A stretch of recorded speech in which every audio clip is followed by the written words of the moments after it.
पहले जो आदमी थे, इंसान थे, उसे क्या कहा जाता था? आदि मानव। ठीक है।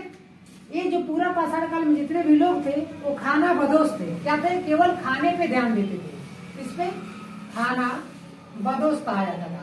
मतलब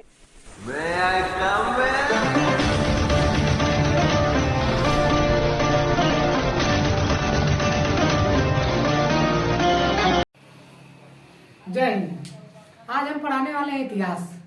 इतिहास अपने बीते हुए समय के बारे में अध्ययन करना ही इतिहास कहलाता है। इतिहास में घटनाओं के बारे में अध्ययन करते हैं और जितने भी चीज हो चुकी हैं पहले उसको जानते हैं। चलिए हम जानते हैं कि इतिहास क्या है। सबसे पहले बात करते हैं इतिहास। इतिहास के जो पिता हैं वो हेरोडोटस है। कौन है? हेरोडोटस। हेरोडोटस को इतिहास का पिता कहा जाता है। ठीक। और इतिहास को कितने खंडों में बांटा गया है? तो इतिहास जो है 3 खंड में बांटा गया है। देखिए कौन कौन। इतिहास में पहले आता है प्राग इतिहास। क्या आता है? प्राग इतिहास। दूसरा आता है आद्य इतिहास। ठीक है। और तीसरा जो आता है वो होता है ऐतिहासिक। क्या होता है? ऐतिहासिक। देखिए प्राग ऐतिहासिक में हम पाषाण काल के बारे में पढ़ेंगे। आद्य ऐतिहासिक में जितने भी सभ्यता है, सिंधु घाटी सभ्यता, हड़प्पा सभ्यता, इन सब के बारे में बात करेंगे। और उसके बाद ऐतिहासिक में प्राचीन इतिहास, मध्यकालीन इतिहास और आधुनिक इतिहास के बारे में पढ़ेंगे। बात समझ में आया? चलिए लिख देते हैं। इसमें जो है हम क्या पढ़ेंगे? पाषाण काल। पाषाण काल के बारे में। तो आज का हमारा जो टॉपिक है वो प्राग इतिहास के बारे में है। प्राग इतिहास में क्या क्या हुआ, क्या क्या खोजें हुई, उसके बारे में पढ़ते हैं। तो सबसे पहले देखिए प्राग इतिहास में पाषाण काल इसे कहा जाता है। पाषाण काल क्यों कहा जाता है? क्योंकि सबसे ज्यादा जो है इसमें पत्थरों का यूज किया गया था, इसलिए पाषाण काल कहते हैं। ठीक है। तो इसे पत्थरों का यूज होने के कारण क्या कहा गया? पाषाण काल। ठीक है। पत्थर का प्रयोग होने से पाषाण काल कहा गया। पाषाण काल के कितने भेद हैं उसको जान लेते हैं। तो पाषाण काल के 4 भेद हैं। पहले क्या आता है? पूरा पाषाण काल। पूरा पाषाण काल। लेकिन इससे पहले इसके खोजकर्ता कौन थे? पाषाण काल के खोजकर्ता कौन थे? तो बात करते हैं खोजकर्ता। साफ दिख रहा है? कोई दिक्कत? चलिए खोजकर्ता जो थे इसके वो थे Robert Bruce Hurst. Robert Bruce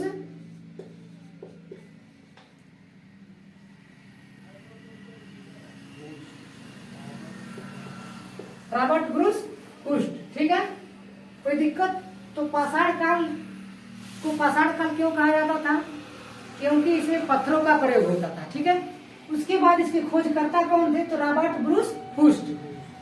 पाषाण काल कितने भागों में बांटा गया है? तो सबसे पहले आता है पूरा पाषाण काल। उसके बाद आता है मध्य पाषाण काल।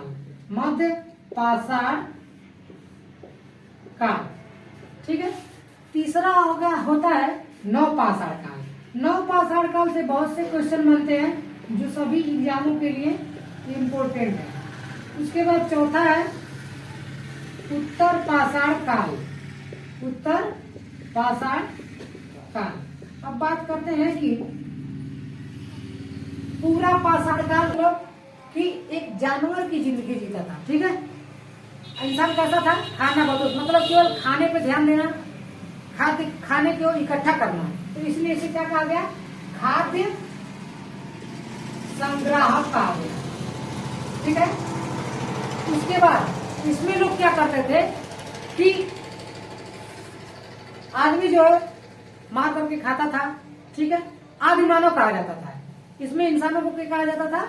आदि मानव। आदि मानव। पूरा पाषाण काल में ही आग की खोज की गई। पूछता है कि आग की खोज कब हुई? तो पूरा पाषाण काल में। तो आग की खोज कब हुई? आग की खोज।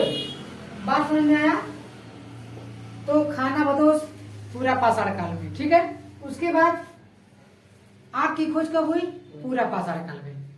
इसके बाद आता है मध्य पाषाण काल। मध्य पाषाण काल के जो लोग थे वो छोटे औजार के प्रयोग करते थे, छोटे हथियार के प्रयोग करते थे। तो मध्य पाषाण काल की विशेषता क्या है? छोटा हथियार।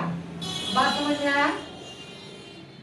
उसके बाद इसकी एक विशेषता और है कि इसमें जो है अंत्येष्टि कार्यक्रम शुरू किया गया। मतलब इससे मध्य पाषाण काल में पता चला कि इसके लोग जो है वो अंतिम संस्कार करना जानते थे। ठीक है, अंत्येष्टि कार्यक्रम। अंत्येष्टि कार्यक्रम, अंत्येष्टि मतलब ये कि अंतिम कार्यक्रम, इसलिए उसे क्या कहा गया? अंत्येष्टि कार्यक्रम। ठीक है, तो पूरा पाषाण काल में आदमी कैसा था? खाना बदोश था और आदिमानव कहा जाता था। और आपकी खोज पूरा पाषाण काल में। मध्य पाषाण काल में हथियार छोटे थे और क्या इसमें जो है अंत्येष्टि कार्यक्रम करता था। सबसे इंपोर्टेंट है नव पाषाण काल। नव पाषाण काल में देखिए, नव पाषाण काल में इंसान खेती करना जाना। क्या जाना? खेती करना। और खेती किया तो किसका किया? सबसे पहले जो है जौ की खेती और गेहूं की। तो जौ की खेती कब हुई? तो पूछेगा कि जौ की खेती कब की गई थी? तो नव पाषाण काल में। अगर आप बताइए खेती करेंगे तो रखने के लिए जगह चाहिए, तो उसमें क्या हुआ कि अस्थाई निवास क्या बनाया? घर बनाया, जिसे कहा गया अस्थाई निवास। साफ दिख रहा है? ठीक है, अस्थाई निवास। उसके बाद अगर आप मान लीजिए रहने लगे तो कुछ आप जंतु रखेंगे। ठीक है, जानवर रखेंगे। तो सबसे पहले पूछता कि सबसे पहले किस जानवर को पालतू बना गया? तो कुत्ता को। ठीक है, चलिए, तो पालतू को क्या, कुत्ता कौन सा है? कौन सा जानवर बनाया गया? पालतू। तो कुत्ता को सबसे पहले पाला गया। कुत्ता पालेंगे, ठीक है, पाल लिया कुत्ता, घर भी बन गया, खेती भी करना जान गया नव पाषाण काल में। तो इस काल में पहिए की खोज हुई। पहिए की खोज क्यों हुई? क्योंकि मान लीजिए अन्न बोएंगे खेत में तो उसको लाने के लिए कुछ साधन तो चाहिए ही चाहिए। तो इस काल में पहिए का आविष्कार किया गया। क्या किया गया? पहिया का आविष्कार। ठीक है, अब बताइए पहिए का आविष्कार कर लिया, घर पे भी ला दिया, तो अनाज रखने के लिए कुछ तो जगह चाहिए। तो मिट्टी का बर्तन, मतलब कि मनका, जिसे कहते हैं मिट्टी का बर्तन, तो मनके का भी इसमें क्या पता चलता है। तो आदमी ने क्या क्या जान लिया था? खेती करना, अस्थायी निवास, कुत्ता पालना, पहिए का आविष्कार और क्या मनका है। किससे संबंधित है? नव पाषाण काल में। ठीक है, अब चलिए उत्तर पाषाण काल की बात करते हैं। उत्तर पाषाण काल, इसमें जो है तांबे की खोज हुई।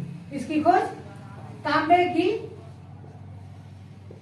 खोज हुई। उत्तर पाषाण काल को ताम्र पाषाण काल भी कहा जाता है या ताम्र युग भी कहा जाता है। इसमें सबसे इम्पोर्टेंट पूछा जाता है क्वेश्चन कि तांबे की खोज कब हुई थी? तो उत्तर पाषाण काल में। ठीक है, अब बात करते हैं, एक बार रिवीजन करते हैं इसको। हमने क्या पढ़ा? इतिहास कितने भाग है? प्राग इतिहास, आद्य इतिहास और ऐतिहासिक। ठीक है, ऐतिहासिक में प्राचीन, मध्य और आधुनिक इतिहास पढ़ेंगे और कुछ विश्व इतिहास भी पढ़ सकते हैं। प्राग ऐतिहासिक को पाषाण काल कहा जाता है। क्यों कहा जाता है? क्योंकि इसमें पत्थरों का उपयोग किया जाता था। इसके खोजकर्ता कौन है? Robert Bruce. ठीक है, कितने भाग पाषाण काल के? 4। पूरा पाषाण काल, मध्य पाषाण काल, नव पाषाण काल, उत्तर पाषाण काल। पूरा पाषाण में क्या हुआ? मानव कैसा था? खाना बदोश था, मतलब कि केवल खाने पे ही ध्यान देता था। आदि मानव कहा जाता था। और क्या आपकी खोज हुई। मध्य पाषाण काल में हथियार छोटे थे और क्या हुआ कि इसमें जो है अंत्येष्टि कार्यक्रम किया जाता था, अंतिम संस्कार किया जाता था। नव पाषाण काल सबसे इम्पोर्टेंट है खेती करना जाना, जिसमें सबसे पहले किसकी खेती हुई? जौ की खेती। अगर पूछता कि सबसे पहले खेती कहाँ की गई, तो पाकिस्तान में एक जगह है। ठीक है, पाकिस्तान में एक जगह है मेहरगढ़, जो सुलेमान और तीर्थर पहाड़ियों के बीच स्थित है, वहां पे खेती की गई थी। तो सबसे पहले खेती सुलेमान और तीर्थर पहाड़ियों के बीच। ठीक है, कहाँ पे? पाकिस्तान में मेहरगढ़ में। ठीक है, बात समझ में आया इतना? तो आज के लिए इतना ही। आगे हम लोग क्या पढ़ेंगे? आद्य ऐतिहासिक। धन्यवाद।